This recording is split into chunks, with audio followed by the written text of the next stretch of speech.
What you're looking at here is an angry mouse because this guy can no longer get inside my house and he's gonna have to live outside where he belongs. And in this video, I'm gonna share how I got rid of mice in my house so that I'll never have to buy these traps and poisons ever again. This is a way that you can do yourself that will finally get rid of your mouse problem once and for all. Now this house is 30 years old, but the mice aren't new. They've probably been here since day one. I don't care where you live, how many mice you have going, or how many years they've been in your house. What I'm gonna show you in this video, you have never seen before. Some basics about mice is they're very smart, they're very fast, but they need one thing. They need that existing hole to get through. Mice are not gonna chew a hole through your house. They'll expand a hole, but they'll almost never just chew a brand new hole. The secret of getting rid of mice is you have to find out where they're getting in and you have to close it off. And it sounds really simple, right? Just block the hole and the mice can't get in. But it isn't, because only the mice know where that hole is, and that's the key that makes this thing work. Mice have to crawl up the side of your house to get in. They're not flying in, so you've just got to figure out where they're getting in. And that's what made me realize that you could possibly use a camera, catch the mouse in the act,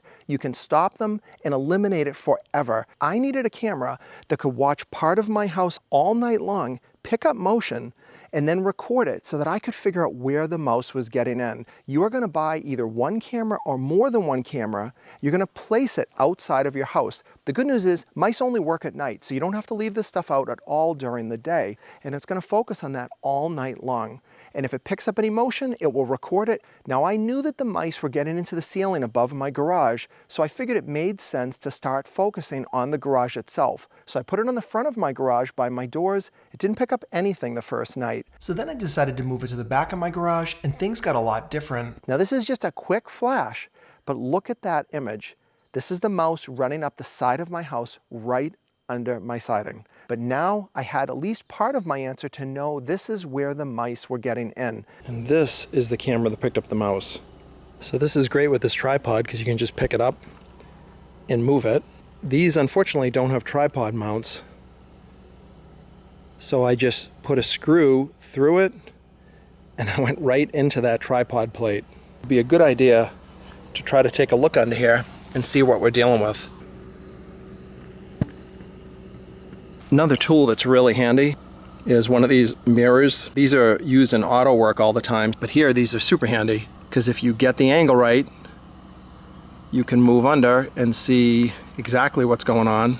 Now that's pretty interesting in there.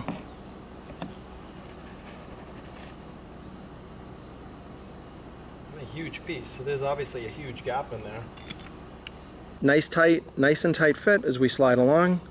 But then, as we start to get to the corner, watch what happens.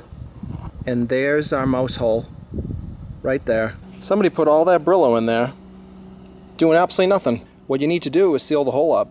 Now you could try to stuff that in there, but chances are they're probably walking right around it. I know there's other brands of foam, but this stuff has been around for a long time.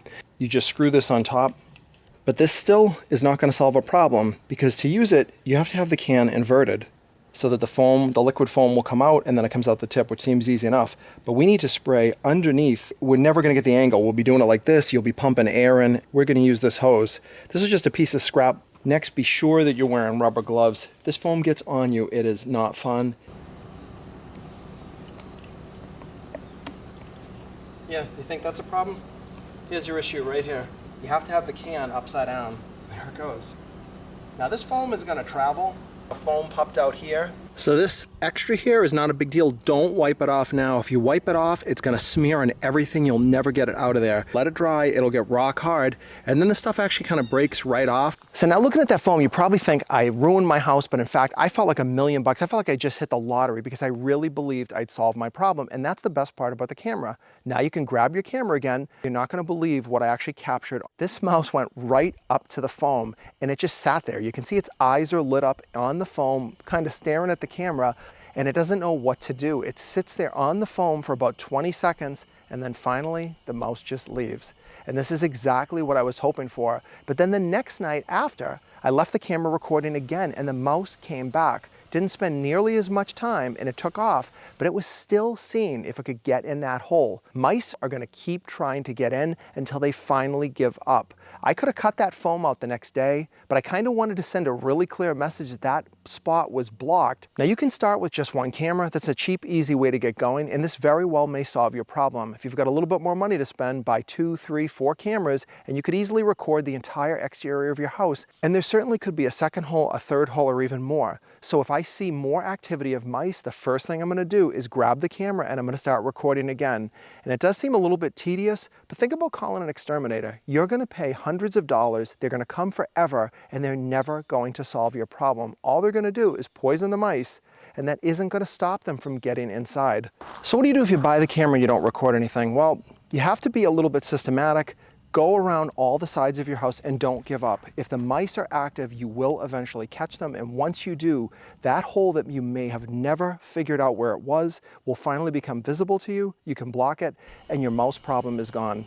Even something like a cat isn't solving the problem. You don't want the mice in your house to kill. So try this technique. Hopefully it fixes your problem, and if it does, be sure to come back and comment and let me know what you find. I also wanted to share the settings that I used in the Blink app because I think changing these really made a difference. I set the sensitivity to 8, and I found that to be the best all-around choice to record the mice without giving me too many false positives. I also changed the clip length to 20 seconds. This is going to make sure that it keeps recording for 20 seconds after it detects motion. I also turned this button off end clip early if motion stops, because once this camera picks up motion, you want to be sure that it records the full 20 seconds. You don't want it stopping early, especially with something as small as a mouse. The final setting you might want to pay attention to are these activity zones. This is where you can designate part of the frame to either never record or always record. This will work perfectly if you live next to a busy street and you don't want that part of the image to ever detect motion.